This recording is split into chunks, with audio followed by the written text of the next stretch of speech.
15ই আগস্টের পরে আমরা পারতাম না। খুনের জাতি হিসেবে পরিচিত ছিল এই দেশ, ভিক্ষার জাতি হিসেবে পরিচিত ছিল, প্রাকৃতিক দুর্যোগের দেশ হিসেবে পরিচিত ছিল।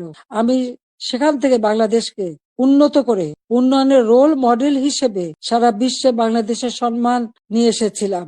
যারা আমাকে স্বৈরাচার বলেন, গণহত্যা বলেন, আজকে আমার জিজ্ঞাসা, আজকে যে বাংলাদেশের যে অবস্থা চলছে, এই যে পুলিশ হত্যা, আওয়ামী লীগের প্রায় 400 মতো নেতাকর্মীকে নির্মমভাবে হত্যা করা হয়েছে, হাত কেটে, পা কেটে, গলা কেটে হত্যা করা, ছাত্র, যুবক, মহিলা কেউ তো ছাড়া পাচ্ছে না।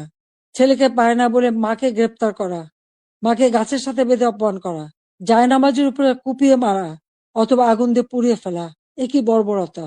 তো এরা কারা? এরা কি গণহত্যাকারী না? এরা কি স্বেচ্ছাচারী না? যাকে সব থেকে বেশি সহযোগিতা আমি করেছিলাম। গ্রামীণ ব্যাংকের ম্যানেজারের পদ, 6,000 টাকা বেতনের চাকরি 90 সালে পেয়েছিলেন। আমি 96তে সরকার আসার পরে এই গ্রামীণ ব্যাংকে 400 কোটি টাকা দিয়ে এই গ্রামীণ ব্যাংকটাকে আমি দাঁড় করিয়ে দিই। শুধু তাই না, গ্রামীণ ফোনের ব্যবসাটাও ওই ডক্টর ইউনূসকে দিয়েছিলাম। আমার কাছে বারবার ধর্ণা দিয়েছিল, বলেছিল ওখান থেকে যে লাভ হবে সেই লাভের অংশ যাবে গ্রামীণ ব্যাংকে। তা কিন্তু যায়নি, বরং এগুলি বেচেই খেয়েছে, মানি লন্ডারিং করেছে, দুর্নীতি করেছে, এবং তার ক্ষমতার লোভ আজকে বাংলাদেশকে ধ্বংসের দিকে নিয়ে এসেছে। একটি মানুষের ক্ষমতার লোভ বাংলাদেশকে জ্বালিয়ে পুড়ে ছারখার করে দিচ্ছে। তার মধ্যে কি এতটুকু মনুষ্যত্ব বোধ নেই, কৃতজ্ঞতা বোধ নেই? যেই তার উপকার করে তার উপরেই, তার মাথায় আঘাতটা করতে হবে। কিন্তু লাখো শহীদের রক্তের বিনিময়ে যে পতাকা পেয়েছি, যে সংবিধান পেয়েছি, যে স্বাধীনতা পেয়েছি, তা ওই কয়েকজন বুলডোজার দিয়ে ভেঙে গুড়িয়ে দেবে এ শক্তি তাদের হয়নি এখনো। এটা তাদের দুর্বলতার প্রকাশ।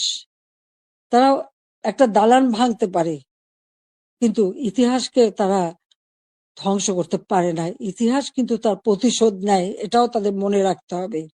একবার মুছে ফেলা হয়েছিল 75-এর পর, এরপর আবার এখন শুরু। যারা এটা করছে তারা তাদের হীনমন্যতার পরিচয় দিচ্ছে।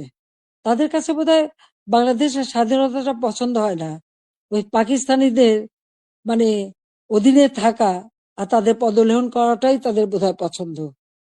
অথচ কোভিডের সময় যখন অর্থনৈতিক মন্দা বিশ্বব্যাপী, তখনও আমরা ঠিক 1লা জানুয়ারি আমাদের শিক্ষার্থীদের হাতে বই তুলে দিয়েছিলাম সময় মতো। তাদের পড়াশোনা, স্কুলে যাওয়া বন্ধ ছিল, অনলাইনে পড়াশোনা করা বা টেলিভিশনের মাধ্যমে এক একটা ক্লাসগুলি সেটা তুলে ধরা তাদের কাছে। ঘরে বসে আমার ঘর আমার স্কুল, এই কর্মসূচি বাস্তবায়নের মাধ্যমে পড়াশোনা যাতে অব্যাহত থাকে সেই ব্যবস্থাই আমরা করে দিয়েছিলাম।